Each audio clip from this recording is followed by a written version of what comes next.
Is on for a college senior wanted for the deaths of two people as well as other crimes. He is said to be armed and dangerous. There's a desperate manhunt underway right now for a college senior suspected now in two murders. Police have tracked him from Connecticut to New Jersey, now to Pennsylvania. A loud bang. I heard a girl scream.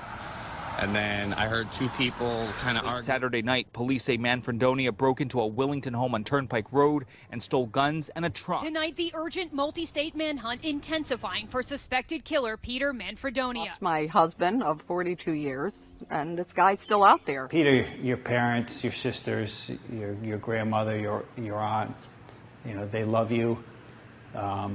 They want a safe conclusion to this. State police want you to take a good look at this guy, 23-year-old Peter Manfredonia. Investigators then went to the Derby home of Manfredonia's acquaintance and found that person dead inside. Police say Manfredonia should be considered armed and dangerous. If you see him, do not approach him, but call 911 immediately. Police say 23-year-old Peter Manfredonia, an engineering student at UConn, started on a twisted spree of violence on Friday when he visited Myrtle Road in Willington. Now they see what happens when I snap. That's believed to refer to Adam Lanza, the disturbed young man who slaughtered 26 people in the Sandy Hook massacre in 2012. Believed this 23-year-old University of Connecticut student killed two people and is now in Hagerstown, Maryland. Peter has struggled with mental health issues over the past several years. Peter, I want you to know that we are continuing our investigation. The one thing we are missing right now is you.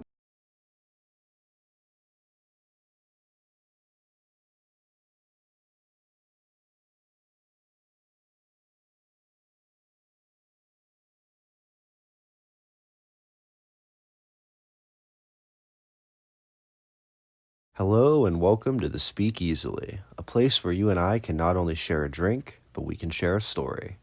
I'm your host, Stephen J., and today I'm going to be taking you through a shocking case that happened almost 1 year ago. When one man snaps, he sets out on a path of death, destruction, and chaos, spanning the course of several days, crossing multiple state lines, and causing ordinary citizens to fear for their safety. A crime spree of murder, theft, and deception that is unlike any other. But when local police, state police, and the FBI all get involved, how long can something of this nature truly last? That's what I intend for us to find out today. This story is also very intriguing due to an existing connection to one of the worst shootings in our country's history, the shooting of Sandy Hook Elementary School. I think when we get to that part and you see that connection for yourself, you're going to be just as shocked as I was. So come along with me as we dive into this story and we go on the hunt for Peter Manfredonia. On Friday, May 22nd, 2020 at 9 a.m., Peter Manfredonia began his killing spree. His first victim was Ted DeMers, who he had murdered with a machete. He also injured one of Ted's neighbors who attempted to break up the altercation. Manfredonia fled the scene, and it was reported on Sunday the 24th that he had broken into another man's home, stole food, guns, and the homeowner's truck. That truck would later be found abandoned. Police then received a 911 call requesting a well-being check. That's when they discovered 23-year-old Nicholas Eisel dead, his Volkswagen Jetta missing, and a person having been abducted from the home. 2. The stolen Volkswagen and the abducted woman were found in New Jersey near the Pennsylvania border. The woman was unharmed, and she was able to confirm it was Manfredonia who abducted her and killed Nicholas back in Connecticut. The following day, Uber confirmed that Manfredonia had used the rideshare app and was dropped off at a Walmart in East Stroudsburg, Pennsylvania. PA State Police released security footage showing Manfredonia walking on train tracks behind Walmart. They also revealed a black Hyundai Santa Fe was stolen in that area around 9 p.m. On Wednesday the 27th, the Hyundai was recovered in Chambersburg, Pennsylvania, and Manfredonia was spotted on surveillance footage at a Sheetz gas station. At 7 and live on the Channel 3 streaming news app, we start with breaking news. Good evening, everyone. I'm Courtney Zeller. A multi-state manhunt is underway right now for Peter Manfredonia. He is the 23-year-old UConn student accused of killing two people. The FBI is now involved in that search, and an attorney for his family spoke just a short time ago. Channel 3 Eyewitness News reporter Elliot Polikoff is live at the lawyer's Hampton office with more on what he had to say. Hi, Elliot. Hey, Courtney, yeah, this entire press conference here in Hamden took about 4 minutes, so the briefing was very short. Attorney Michael Dolan speaking on behalf of Peter Manfredonia's parents, saying that the family sends their condolences to all those who have suffered as a result of Peter's recent actions. He also went on to speak a little bit more about Peter's background, saying that Peter was a standout football player at Newtown High School, an honors student looking to complete finance and engineering degrees at UConn. Dolan also mentioned that Peter Manfredonia had a history of mental health issues and that Peter had worked with therapists to battle any struggles he was facing. And then finally, Attorney Dolan finished his statement with a message for Peter moving forward. Peter, if you're listening, you are loved. Your parents, your sisters, your entire family loves you. Nobody wants any harm to come to you. It is time to let the healing process begin. It's time to surrender. So Peter, from your parents, we love you. Please turn yourself in. Attorney Dolan was not able to confirm if those images that have been circulating around the internet recently with troubling messages on the walls of rooms was in fact Peter's dorm room. What he was able to confirm was that Peter's parents have not seen Peter since these recent incidents have taken place. We'll have more on this coming up on Channel 3 Eyewitness News at 11. But for now, live in Hamden, Elliot Polikoff, Channel 3 Eyewitness News. Pennsylvania State Police stated a man matching Manfredonia's description obtained another Uber and was driven to Hagerstown, Maryland. At 9 p.m. Wednesday night, Manfredonia was taken into custody at a pilot truck stop by U.S. Marshals and the Washington County Sheriff's Office. This case would only get weirder once Manfredonia was taken into custody and they began investigating him. Processed evidence. We have executed search warrants. We've had detectives from Eastern and Central District Major Crime in New York, New Jersey, Pennsylvania, and Maryland. We had troopers assigned to the federal command post. Tonight, we caught the suspect, Peter Manfredonia. He was taken into custody in Hagerstown, Maryland. There could be state charges, federal charges, all of which will be worked out in the coming days, hours since then. The suspect will face justice, and this will bring closure. This is what is important for the families of the victims, all of which have been notified of the arrest immediately after. Connecticut State Police detectives utilize social media, technology, and good old-fashioned police work in order to track down this suspect. A firearm was found in the proximity of the arrest, which was believed to be the weapon that was used in the Derby homicide. We want to thank the public for providing leads. We want to thank our media partners, and we also want to thank all of the law enforcement agencies that we worked with in order to find the suspect. A Willington woman came forward to police and revealed that she had been previously dating Manfredonia. She ended their relationship on May 18th after she discovered he had hacked into her social media accounts. Her last communication with him was May 20th, when she sent him a photo outlining that what he had done was illegal. He never responded. 2 days later, on the 22nd, is when Manfredonia showed up on her street, murdered her neighbor Ted, and assaulted the 80-year-old man who tried to intervene.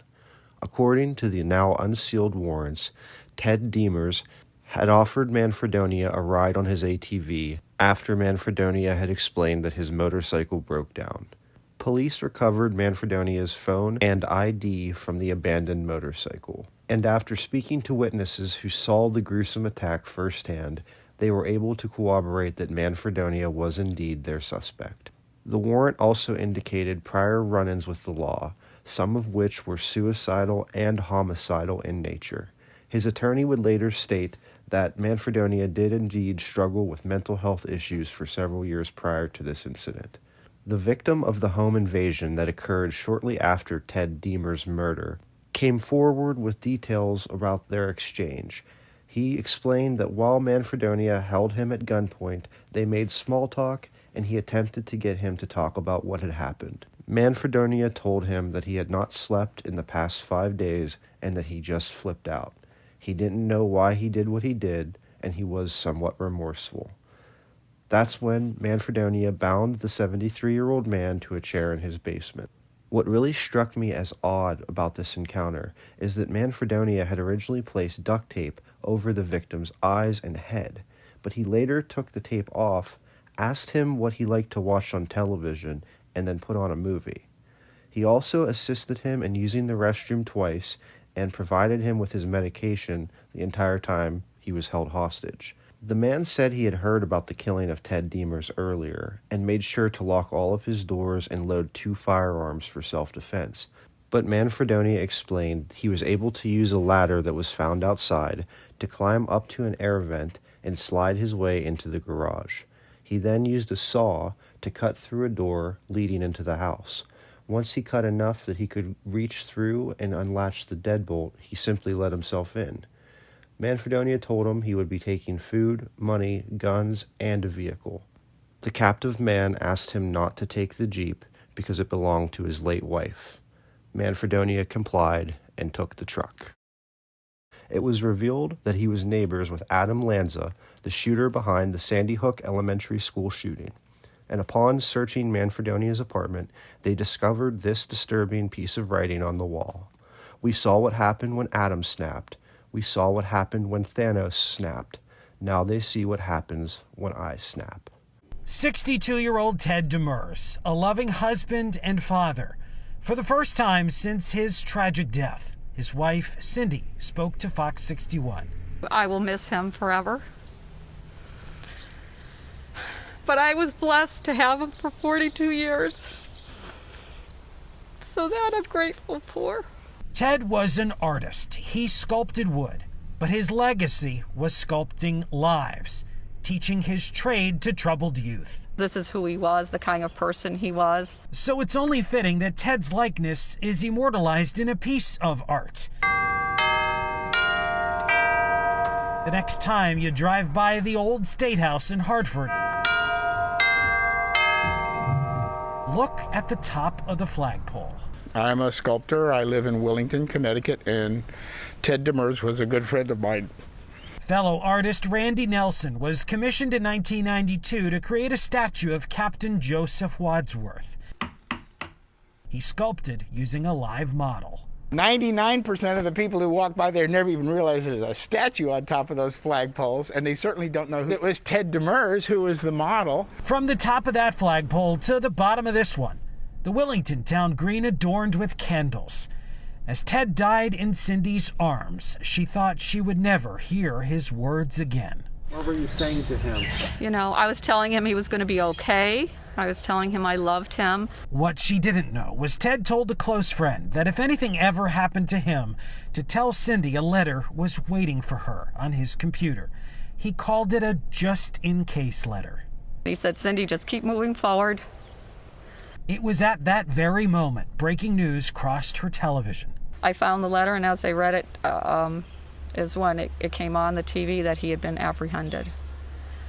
And so I was doing the happy dance. A community safe, justice within reach, and setting in motion the beginning of a long and complex healing process. Nothing's going to bring Ted back. Nothing's going to bring these victims back, you know.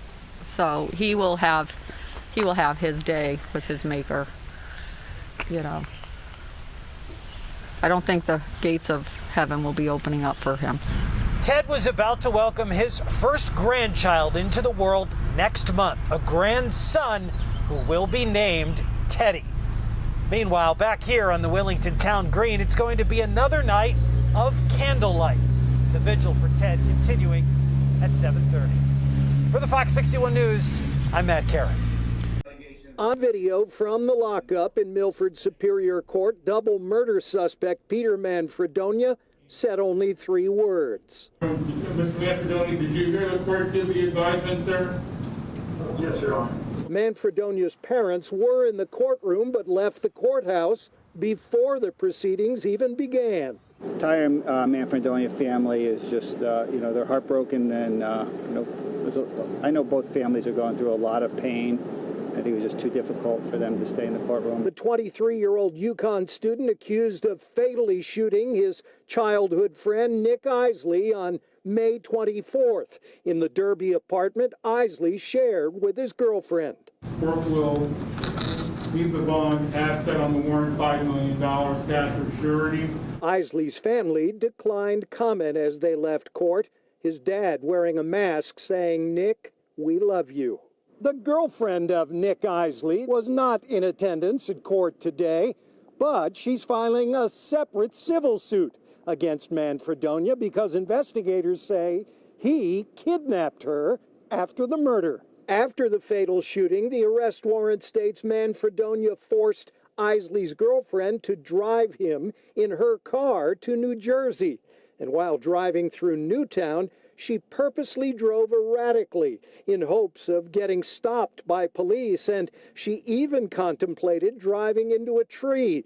But Manfredonia told her several times not to get stopped by police because he didn't want to kill her. The healing process cannot begin until we can be assured that justice has been served and Peter Manfredonia is held accountable for his actions. That's the attorney for Isley's girlfriend reading from a statement that she wrote. The arrest warrant says that before Manfredonia got out of her car at a New Jersey gas station and got into an Uber and left, he told her he killed her boyfriend and a Willington man 2 days earlier because they said something that triggered him.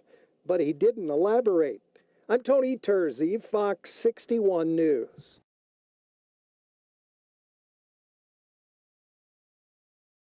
Peter Manfredonia appeared in court here in Rockville today, and he waived his right to a probable cause hearing, his attorney citing strategic reasons. Peter Manfredonia waived his right to make the state prove the charges against him are warranted. Did you have any problem understanding anything that I just said to you? No, Your Honor, you were very clear. Thank you. Manfredonia entered a not guilty plea and elected to have a jury trial. His attorney says they'll fight the charges. I reviewed the warrant, but I don't have any discovery yet, so we will certainly test the evidence once we obtain that, and it's really a procedural step at this point. Here is a list of all the charges he faces, and here is a map of the places he's been. From the disturbing walls of his off-campus apartment. Maybe he had a few emotional problems, but to freak out like this is shocking. To where Manfredonia was finally captured nearly 400 miles away. Peter Manfredonia left Connecticut residents in fear. You don't know if this guy's coming back or not. And left families heartbroken. And Manfredonia will be back in court on October 2nd. Also present in the courtroom today were members of the victim's family. The DeMers family specifically was there. They did not want to comment any further outside of the court proceeding. Reporting live in Rockville, Matt Caron, Fox 61 News. The hunt for Peter Manfredonia may be over, but the pursuit of justice for his victims has only just began. As you heard in that last clip, Manfredonia pled not guilty and will stand before a jury of his peers. He is being held on $7 million bond, and a date for the trial has yet to be set, as near as I can tell. I will follow up on this in the future with any new developments. On a positive note, earlier this month, the Carnegie Hero Fund Commission announced their recipients for the Carnegie Medal, which is presented to those individuals who put themselves in mortal danger to save or try to save the lives of another. Among those recipients is John A. Franco, the 80-year-old United States Navy veteran who attempted to save Ted DeMers' life. Franco suffered injuries to his head and to his hand and fell near his driveway in his attempt to stop Manfredonia. There is no doubt that this 80-year-old veteran acted bravely in the face of danger to protect his neighbor. Well, that does it for this video, my friends. I hope you enjoyed going on this wild journey with me. Let me know in the comments down below what your thoughts on this case are. Do you remember hearing about the manhunt on the news? Because I sure do. If you enjoyed this video, please leave a like. Make sure to subscribe and hit the bell to be notified about future video uploads. And I want to give a very special thank you to my current subscribers. You guys mean the world to me. And with that being said, folks, this is your host and bartender, Stephen J., signing off. And as always, the next round's on me.